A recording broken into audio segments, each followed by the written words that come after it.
Hello everyone, welcome back to Fingerstyle Guitar Magic. I am excited to get the ball rolling and introduce you to the first practice or song, picking pattern, whatever you want to call it. We're starting at a very basic introductory level and let's just dive in.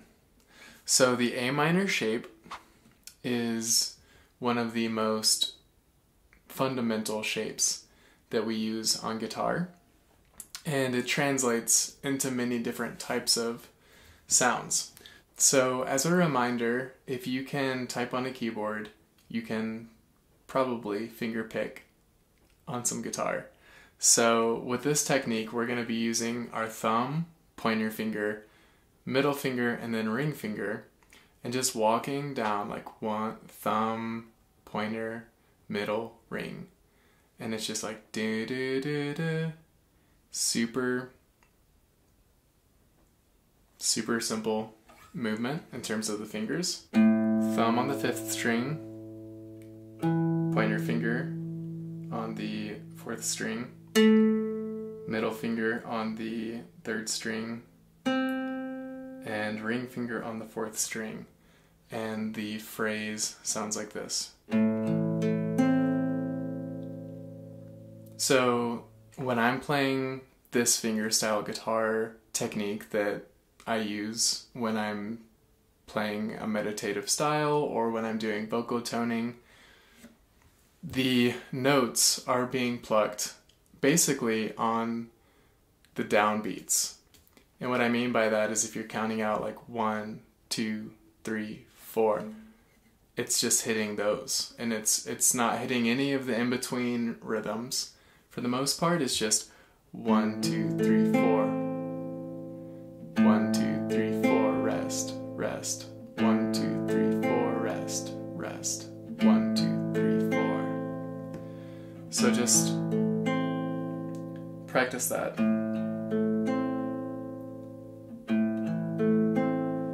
You'll notice that my hand over here, it's not moving around.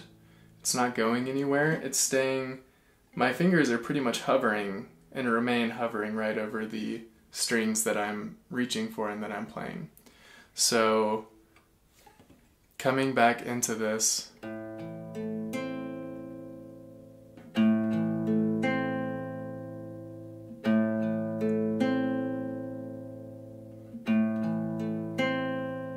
just plucking the chord, and then what's called an arpeggio.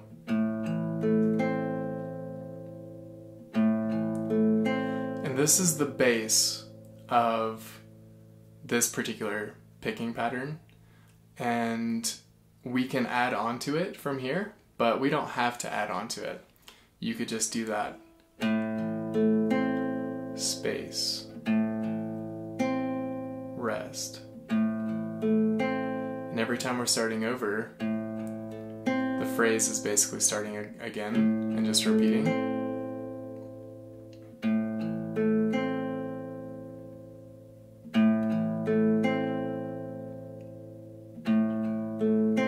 If you want to add more movement and add more variety to the phrase, what you can do is play the phrase one way on the first round, and then on the second round, play the phrase in a slightly different way.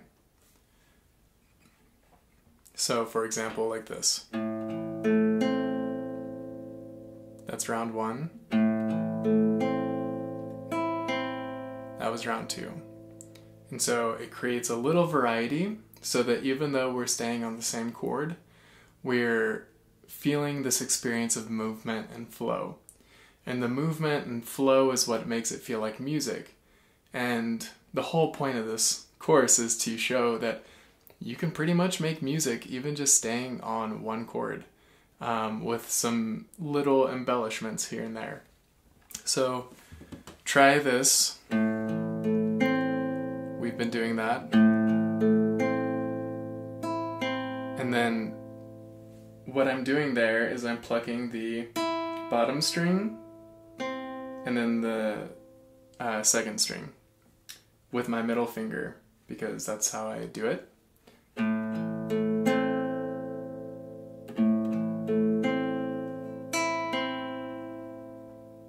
And then repeat.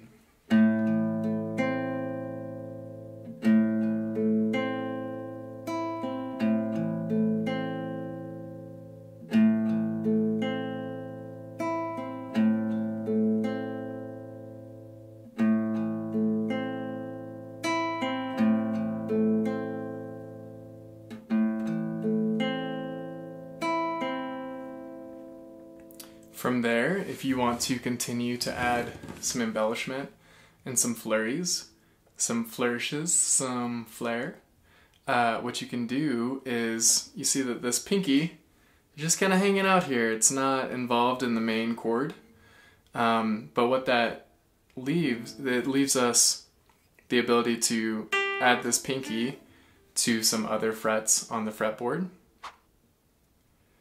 And we can do things like a pull off, and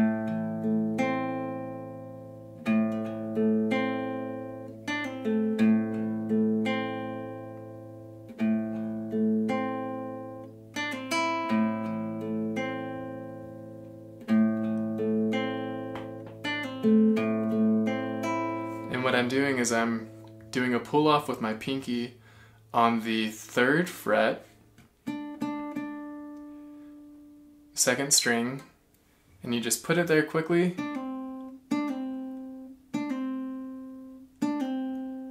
So what you may want to do is just practice doing that pull off with your pinky alone. Don't even worry about playing the other notes at the same time. Just break it down. Whenever you're learning a new phrase, learning a new piece, and it's new, sometimes you have to break the movements down to their individual smallest component parts. And in this case, that would be just practicing the pull off. So you might just do this over and over again. You could try it on the 1st string on the same 3rd fret, or on the 3rd fret. Maybe go back and forth. And then you can incorporate it into the actual phrase. So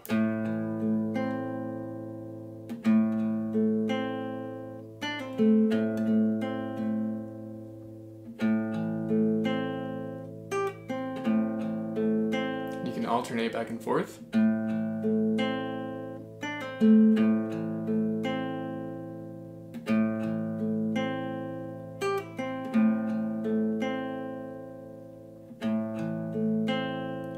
You can hum along with the bass note.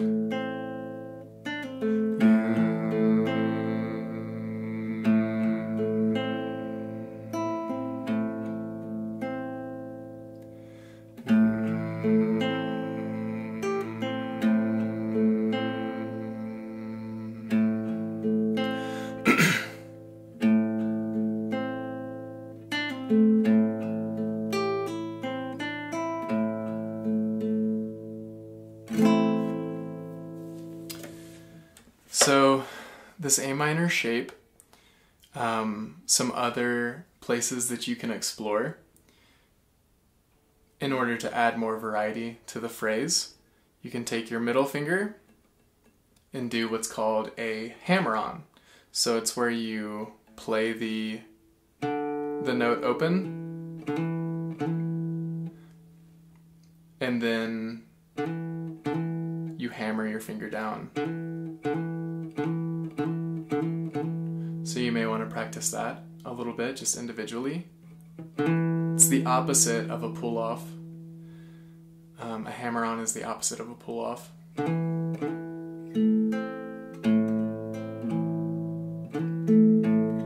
This is an example.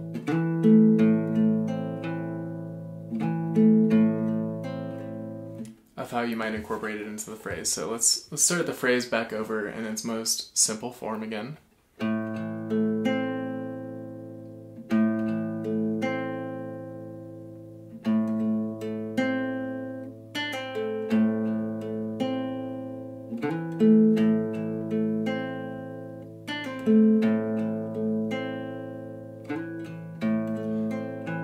try alternating back and forth between doing that pull off with your pinky and doing the hammer on, where you're on the 4th string and then you pluck the 3rd string after that, and then back to the bass note. So it's like it kind of scoops into the beginning of the phrase again, and it's one of the just ways you can add energy to what you're playing without really moving your hand around too much, doing anything too complicated. So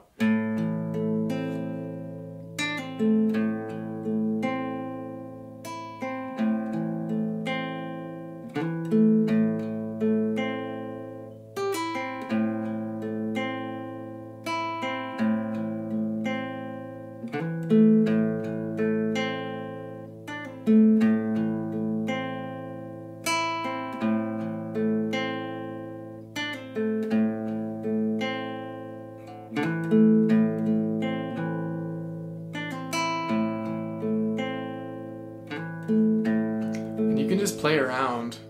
You don't have to be really rigid and fixated on playing this exact pattern. One of the goals of this course is just to teach you fluidity of your fingers. You know, ultimately, you want to just be finding your own flow with it.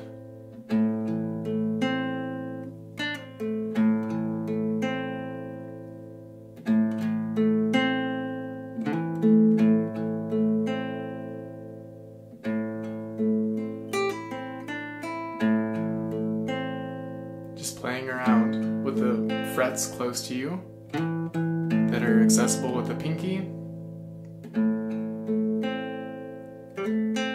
You can do the hammer on with your ring finger as well. And then you would play that on the 3rd string and then play the 2nd string. You could also do a hammer on with your pointer finger.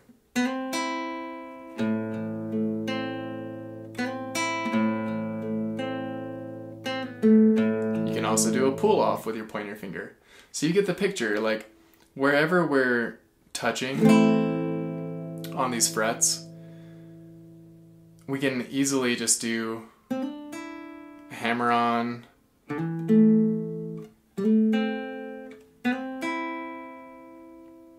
we can do pull offs,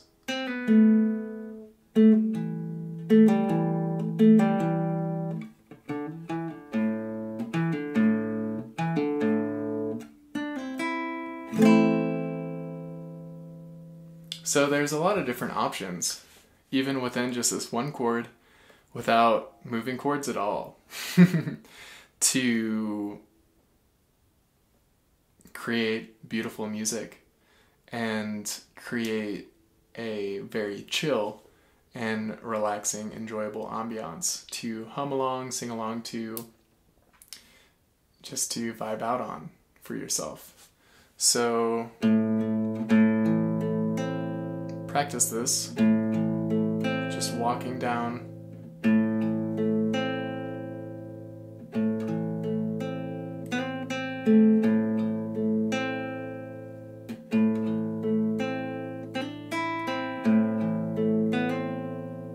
and adding some embellishments.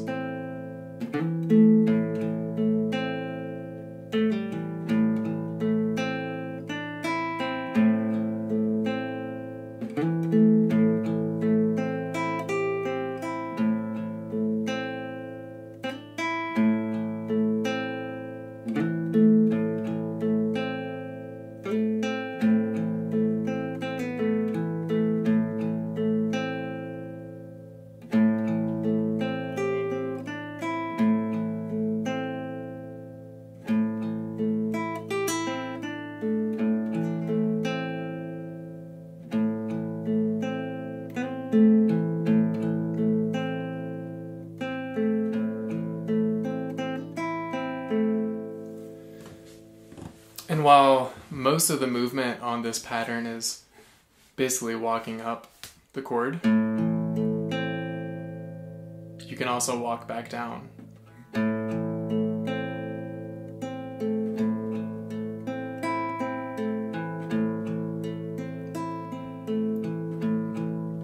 Like maybe you don't take a pause at all. Maybe it's just 1, 2, 3, 4, 5, 6, 7, 8. 1, 2, 3, 4, 5, 6, 7, 8. But this is kind of dull and repetitive.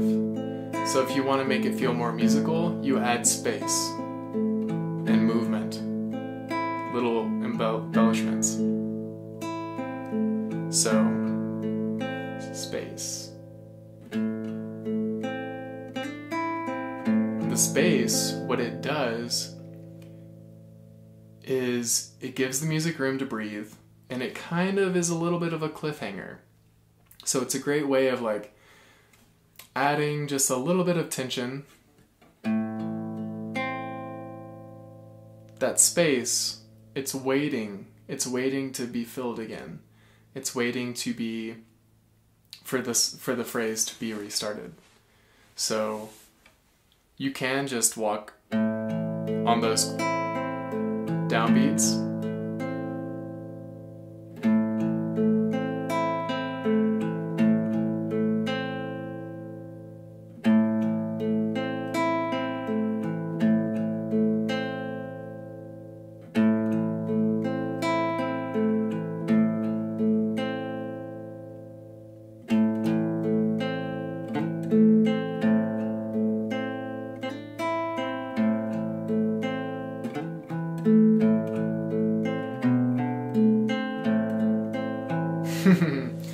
Yeah, there's a lot of room to play around, even just with this one chord. In that situation, I moved my middle finger just up one fret or one string.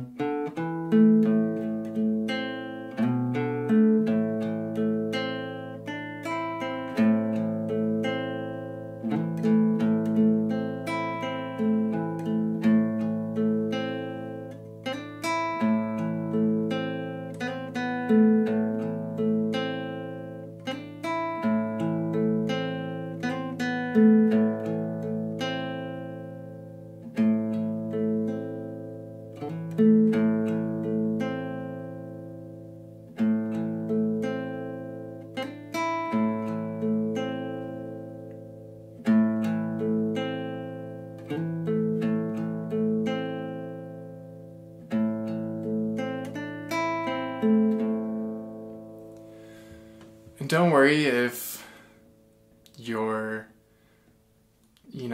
taking some, you're gonna have to just take some time to practice. If this is your first time picking up a guitar, it's not gonna sound the exact same as what I'm playing, but do your best to mimic the timing, do your best to mimic the phrase, and really focus on your picking hand, because this fret hand, it doesn't have to move around, it doesn't have to do much.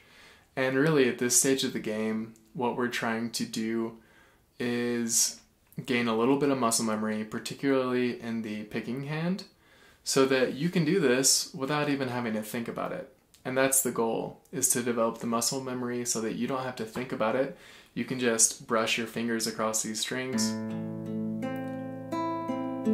and feel that you can just create.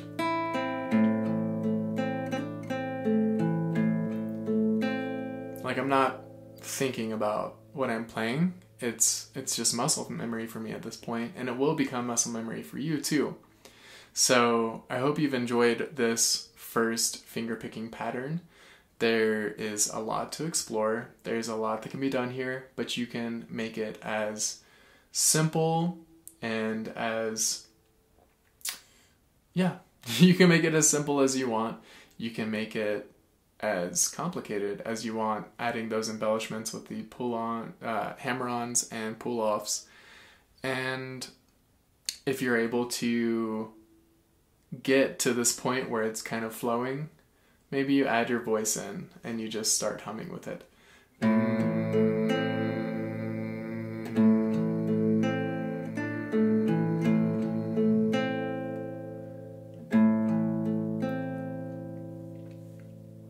So with that, I will conclude this first lesson, and I hope it gives you some confidence to believe that you can do this. You can absolutely play the guitar.